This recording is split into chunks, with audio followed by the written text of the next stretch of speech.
Europe 1 Matin, Marc-Olivier Fogiel. L'interview. Bonjour Brice Teinturier. Bonjour Marc-Olivier Fogiel. Vous êtes le directeur général adjoint de l'Institut Tennès Sofraise. Baromètre pour le Figaro Magazine révélé ce matin. Le constat est sans appel pour la classe politique. On y vient dans un instant. Pourquoi tout le monde dégringole ou presque? Avec évidemment pour le président de la République une cote en forte baisse, 26%. Il faut rappeler qu'en 2007, il était à plus de 60%. Qu'est-ce qui explique cette dégringolade-là déjà?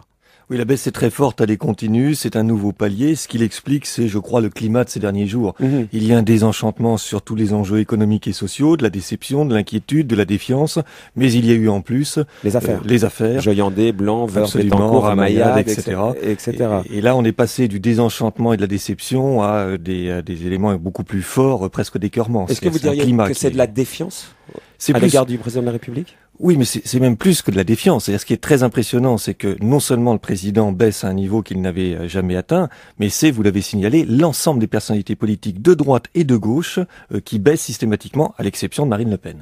Aujourd'hui, faisons très attention à ne pas faire trop de démagogie et de populisme. Parce que moi, je suis convaincu qu'on est en train aujourd'hui d'ouvrir, et nous sommes tous responsables, les médias comme nous-mêmes, nous sommes tous responsables pour ouvrir un champ au Front National qui me semble terrible. Ce qui est certain, c'est que pour l'opinion, pour l'heure, tout le monde en pâtit et ceux de Marine Le Pen progressent réellement. Il y a évidemment une exploitation politicienne qui a pour objectif, ou en tout cas pour résultat, ne faisons pas de procès d'intention, d'apporter des voix à Marine Le Pen. C'est bien connu, ce populisme anti-parlementaire ou anti-politique, on sait où il conduit et on voit se multiplier ce genre d'imputations. Ça devient insoutenable. Et vous savez, moi je regarde et je constate que ça ne fait pas progresser ni Martine Aubry ni le Parti socialiste. Et je vois une chose, c'est que cette campagne incessante qui crée un climat nauséabond et délétère, il faut bien le dire et je tiens à le dénoncer, ça ne rapporte pas une voix au Parti socialiste. La seule gagnante, c'est celle qu'on n'entend pas, c'est Marine Le Pen et l'abstentionnisme. Voilà, donc il faut arrêter avec cela. Je sais que ce qui est en train de se passer à propos d'Éric Woerth a des conséquences non pas seulement sur Éric Woerth ou sur la majorité, mais a des conséquences sur la vision que les Français ont du monde politique. Je sais que moi, en tant que député socialiste, je suis presque autant atteint par le sentiment général que ça va pas, que le fric est partout, que tout est mélangé, presque autant atteint que vous-même qui êtes membre de ce gouvernement. C'est pour ça que c'est de salubrité publique, c'est d'intérêt du bon fonctionnement des institutions et de la République que chacun soit très exigeant par rapport à soi-même, et de même qu'un président de la République, un Premier ministre, soit très exigeant par rapport à ses ministres. Alors, vous évoquez là le risque de montée du populisme, le traitement qui sera, bien sûr qu'il est réel. On a véritablement une vague de rejet qu'on n'avait pas vu depuis extrêmement longtemps à ce niveau-là. Est-ce que vous employez le mot inquiétant pour le gouvernement en place et pour le président de la République? Est-ce que c'est une alerte inquiétante ou voilà, les baromètres, il y en a régulièrement et un autre chassera celui-là? Non, je crois que c'est quelque chose, c'est un signe qu'il faut prendre au sérieux. Je relativise souvent les résultats d'enquête qui effectivement peuvent fluctuer. Là, malgré tout, il y a une alerte, il y a un signal qui est fort, qui est envoyé et qui est très clair, me semble-t-il. Alors, on parle du président, de son gouvernement. Est-ce que ça vaut pour les socialistes? Oui, également, et c'est ça, je trouve, le plus intéressant, entre guillemets, dans cette vague d'enquête, c'est que toutes les personnalités socialistes, quasiment, baissent également. Donc on voit bien qu'on a un rejet d'ensemble, qu'on a quelque chose qui s'est fabriqué sur le thème de « ils sont tous un peu pareils et finalement, la défiance est maximale. On va rentrer dans les détails, mais est-ce que quelqu'un sort son épingle du lot? Mais qui c'est qui gagne des points dans cette période, Éric Bonnet? Qui c'est qui monte dans les sondages? Voilà, c'est-à-dire, ça va dépendre des développements de cette affaire. C'est-à-dire que soit ça en reste là et ça ne touche que Éric Woerth, soit au contraire ça se développe au gouvernement et à Nicolas Sarkozy.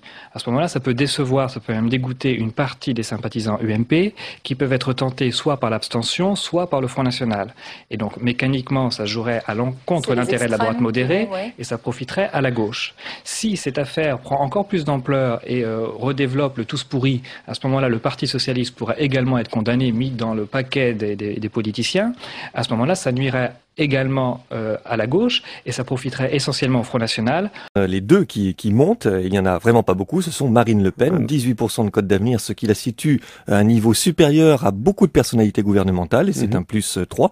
Et puis également Jean-Marie Le Pen qui est à plus 1, derrière Marine Le Pen, mais on voit bien que ce sont ceux qui contestent le système qui ont profité de toute cette vague qu'on a eue au cours des derniers jours, des dernières semaines. Alors sans être dans le catastrophisme, est-ce que cette situation est comparable aux années 30 où la classe politique était haïe par les Français ? Et dans l'esprit des Français, Alain, quels peuvent être les effets de cette affaire Woerth ? Bon, ils sont catastrophiques, c'est une évidence. C'est exactement ça, entretient tous les clichés possibles sur les rapports entre le monde politique et celui de l'argent. Et puis quand Christian Blanc fume des cigares, eh ben ça fait 50 000 voix pour Marine Le Pen. Quand Joyandet veut avoir une autorisation de construire anormale, ça en fait 100 000. Et quand Éric Woerth, même s'il est totalement innocent, a tellement les apparences contre lui, ça fait 1 million de voix pour Marine Le Pen. Alain Duhamel.